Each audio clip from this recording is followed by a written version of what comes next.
Hello guys, welcome to you. In this video, we are going to see how to completely uninstall Mozilla Firefox browser in a Windows 11 PC or laptop. It is a very easy and simple process. So let's go to our video. If Mozilla Firefox is open in your Windows 11, close it, and after that go to the start and type control panel. Click on the control panel.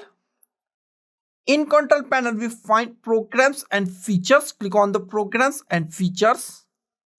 In programs and features, we find our all install apps or software. At this point, select Mozilla Firefox or find Mozilla Firefox from here and select Mozilla Firefox.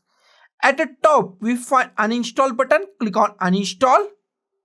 Click on the yes. Click on the next. Click on the uninstall.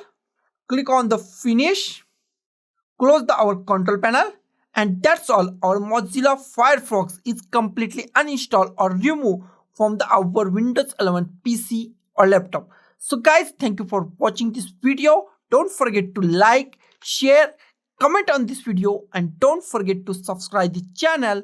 Thank you guys.